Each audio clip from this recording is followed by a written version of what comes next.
What is up, YouTube? Yolaroo back at it again with the YouTube channel. Today we're gonna go ahead and do a little walkthrough on my 2005 Volkswagen GTI non-anniversary edition. Let's get to it. So this is actually my first car. Got it when I was 15 and a half. Shout out my mom. Really wanted this car because I used to play Midnight Club on a PS3. And they used to have a GTI just like this. I think it was black that I had it on the game.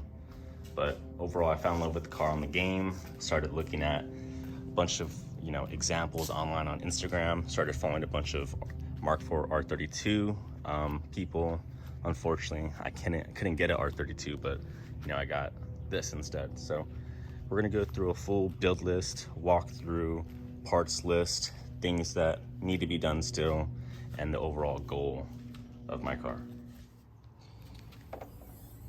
Engine mods. So it is a completely unopened stock bottom end, stock valve train, 20 valve 1.8T turbo. Yeah. So let's go from the cold side over to the hot side. So cold side, it has a Eurojet street intercooler. Full intercooler piping, Eurojet.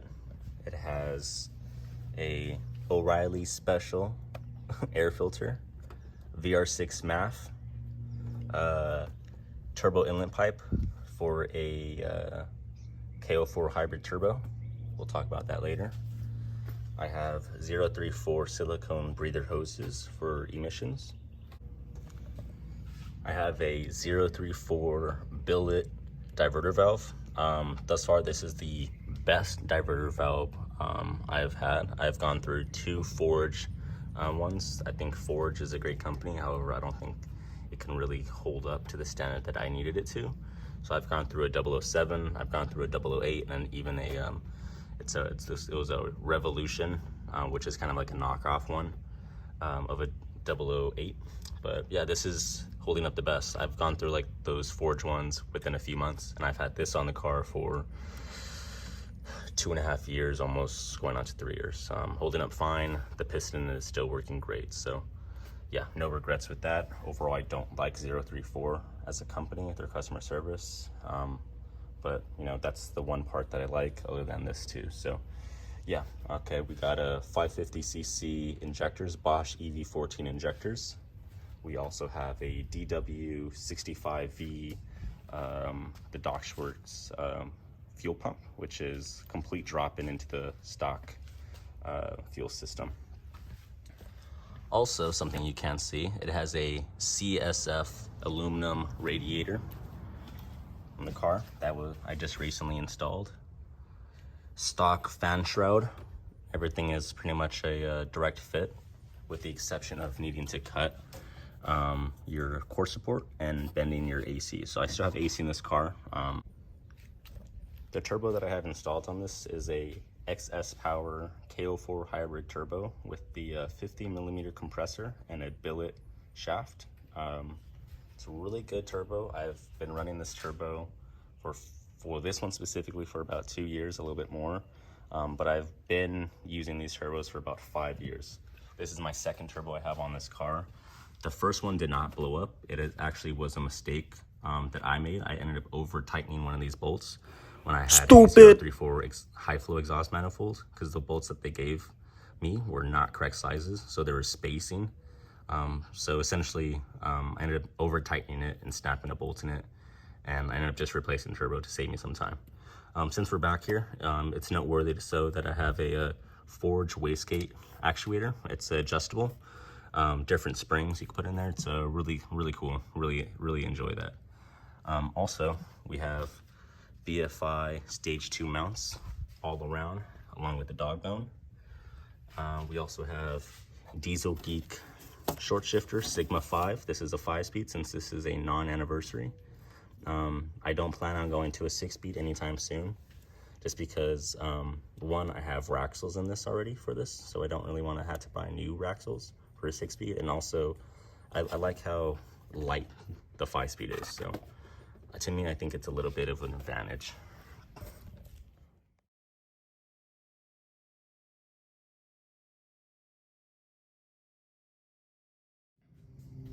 So lastly, for engine mods, it's on a Eurodyne Maestro tune. It's on a stage 3 tune. Runs pretty good. I like Eurodyne because essentially it's like a VCDS where you could read codes, delete codes, switch back between maps, change mats. If you do a bigger turbo, you could switch the map for that. You could change fuel trim. You could do really everything. It's a pretty good software. And then also there's a lot of tuners that are able to run it. So little dress ups here. We got I think these are the Porsche caps. My girlfriend got them for me. Very nice, very pretty. All right, let's move on to suspension.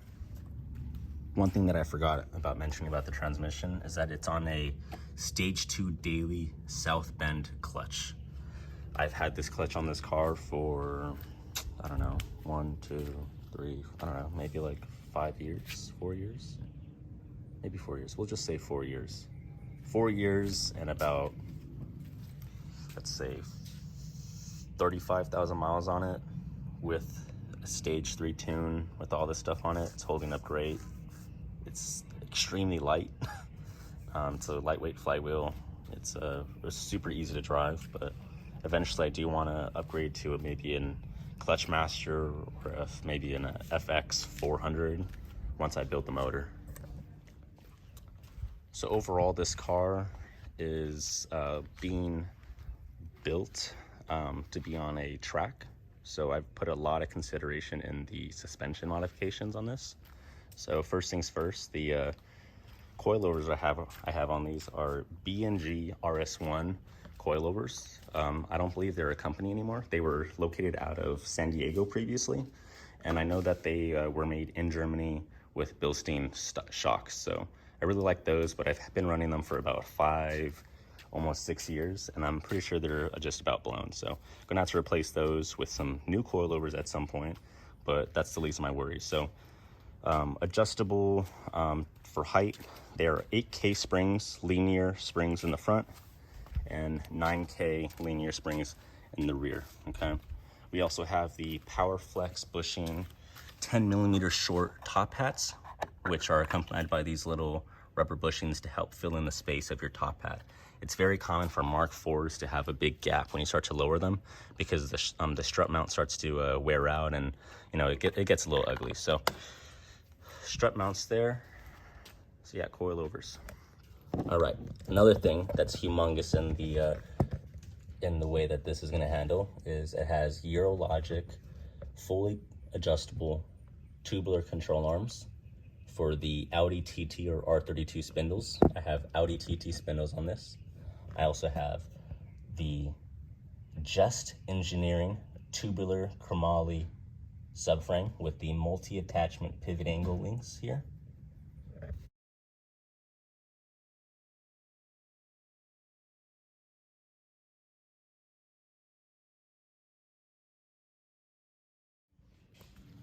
For braking, we have drilled slotted ECS rotors with upgraded 20th anniversary calipers with EBC yellow pads, along with stainless steel brake lines. For the rear, we also have upgraded to the 20th anniversary, which are the same size as R32 rear calipers, right? So opposed to the single disc, this is also a vented disc, slotted and drilled here with a EBC red stuff in the rear. For tires, I'm running Nankang's NS 2Rs Sportnex 225 45 17. They have a really thick, tough sidewall. These are a compound tire, so when they're sticky, they will definitely throw rocks back at the cars behind you. They work very well. I'm running the stock Ariettas on these. I sold my rotiforms, and honestly, when I'm in the canyons, I don't feel like the wheel width is really hindering the car's ability to drive. I'm able to maintain really good speeds in corners.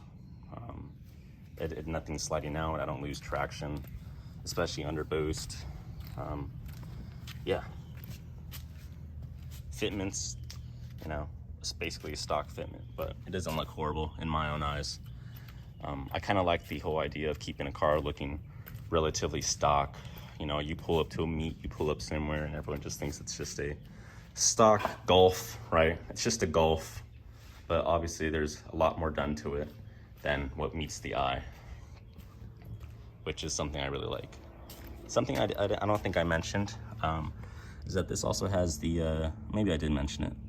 This has the Raxles. These are the extreme Raxles, meant for lowered vehicles. Additionally, we also have a Tyrol Sport solid bracket for the steering rack. So the car's really stiff when you turn it on. Basically the whole car shakes, but it's stiff. Handles really well. So I chose these specific modifications for my car for a multitude of reasons.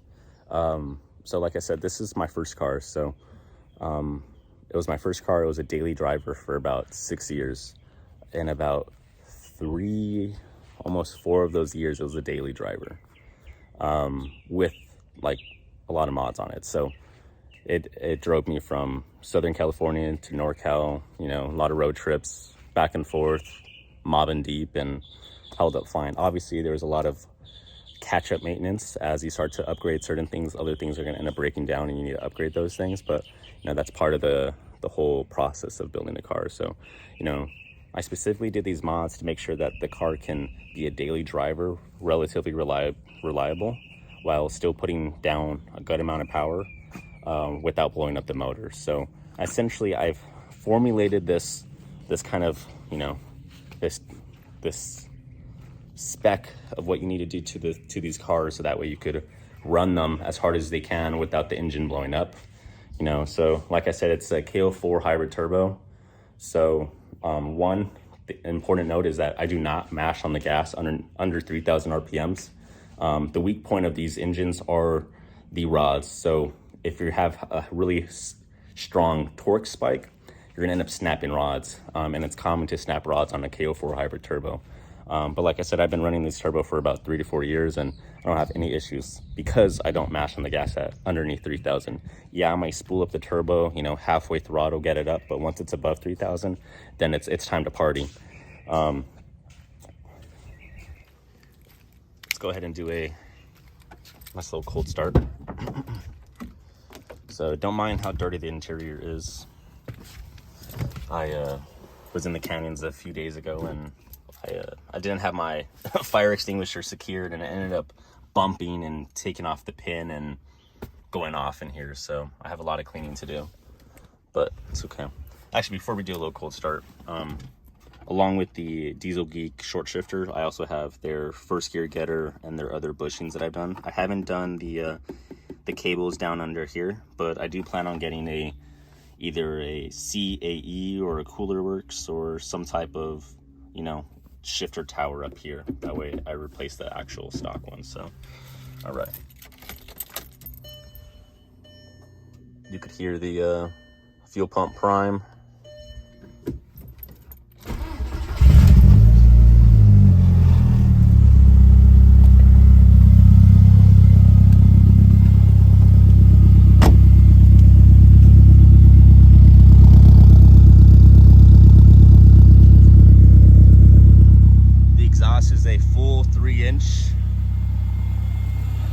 Full 3-inch to a straight through magna flow muffler. Tail lights are Euro tails, hella.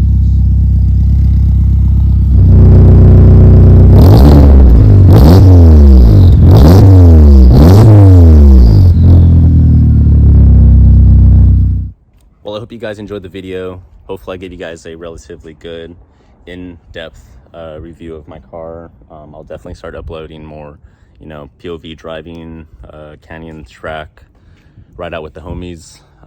If you guys have any questions about the build, let me know. If you guys, you know, got any good ideas from my part list, you know, put it down in the comment section, say thanks. Tell me your guys' ideas about what I've done, maybe some suggestions or what else I need to add. Definitely not everything is done with the car. I'm still looking to put an R32 front sway bar and a thick 28 mil in the rear. But for the most part, the car's pretty much ready to go, ready for the track, ready to stay cool on the track and drive back home. That's the whole goal, make a reliable track car that, you know, looks a little bit underwhelming, but can get the job done. So till next time, guys, I'll see you guys around.